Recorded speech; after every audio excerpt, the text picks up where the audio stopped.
Hi friends, வணக்கம் and welcome to எங்கள் வீட்டு சமையல். நம்ம இன்றைக்கி வந்து வெண்பொங்கல் எப்பவுமே நல்லா சாஃப்டாக இருக்கிறதுக்கு நம்ம வந்து என்ன பண்ணணுன்றது தான் பார்க்க போகிறோம். வாங்க வீடியோக்குள்ளே போகலாம்.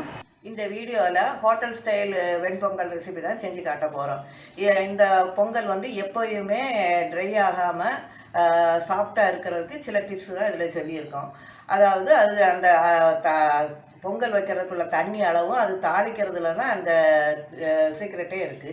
வாங்க அது எப்படி செய்வோன்னு பார்ப்போம். இதுக்கு வந்து பொன்னி பச்சரிசி 1 கப் எடுத்துக்கணும். பாசிப்பருப்பு வந்து 1/4 கப் எடுத்துக்கணும். இதுக்கு வந்து தண்ணி 3.25 கப் வந்து நம்ம எடுத்துக்க போகிறோம்.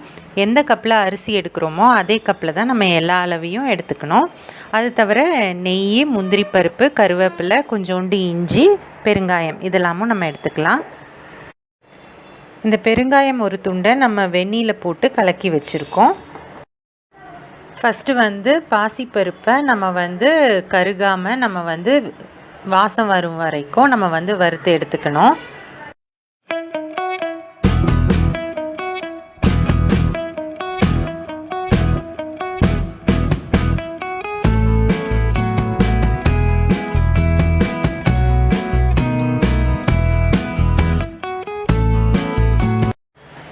இப்போது நம்ம வச்சுருக்க பொன்னி பச்சரிசியை இந்த பருப்போடு சேர்த்து நல்லா கழுவிக்கணும். கழுவிட்டு ஒரு அரை மணி நேரம் போல் ரெண்டுத்தையும் சேர்த்து இதை ஊற வைக்கணும்.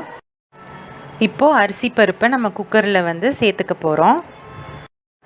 இதுக்கு வந்து 3.25 டம்ளர் தண்ணி சேர்த்துக்க போகிறோம்.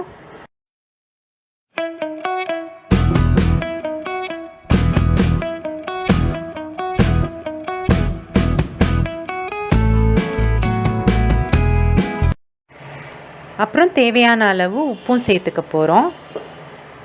சேர்த்துட்டு குக்கரை மூடிட்டு நம்ம வந்து இது வந்து 4 விசில் விடுற வரைக்கும் நம்ம வச்சு குக்கரை வந்து இறக்க போகிறோம். ஸ்டீம் வந்து ரிலீஸ் ஆகிற வரைக்கும் நீங்கள் வந்து ஓப்பன் பண்ணாதீங்க. அது வரைக்கும் குக்கர்லேயே இருந்தால் தான் நல்லாயிருக்கும்.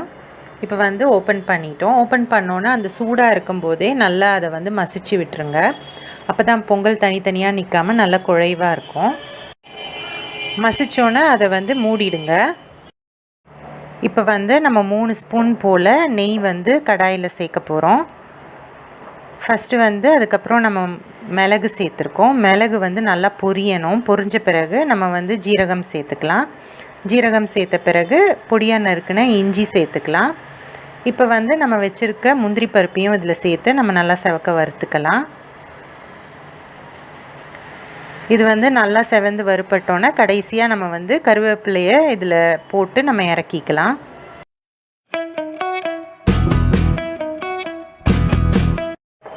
இப்போது குக்கரை திறந்து அந்த தாளிப்பை வந்து டைரெக்டாக நம்ம பொங்கல்லையே சேர்த்துக்கலாம். சேர்த்து நல்லா மிக்ஸ் பண்ணிக்கலாம். இப்போ வந்து நம்ம கரைச்சி வச்சுருக்க பெருங்காயத்தையும் சேர்த்து நல்லா மிக்ஸ் பண்ணிக்கலாம். எல்லாம் நல்லா மிக்ஸ் பண்ண பிறகு நம்ம வந்து குக்கரை கொஞ்சம் நேரம் மூடி வச்சுருந்தோம் அப்படின்னா தான் நமக்கு வந்து நல்லா பொங்கல் சாஃப்டாக இருக்கும். சுட சுட பொங்கல் வந்து சூப்பராக தயாராகிடுச்சு. உங்களுக்கு வந்து வேணும் அப்படின்னா கடைசியில் நீங்கள் இன்னும் கூட கொஞ்சோண்டு நெய் சேர்த்துக்கலாம். அதே மாதிரி பாசிப்பருப்பு அளவு ஜாஸ்தியாக இருக்கணும் அப்படின்னா 1 பங்கு அரிசிக்கு 1/2 பங்கு பாசிப்பருப்பு நீங்கள் வந்து போட்டுக்கலாம்.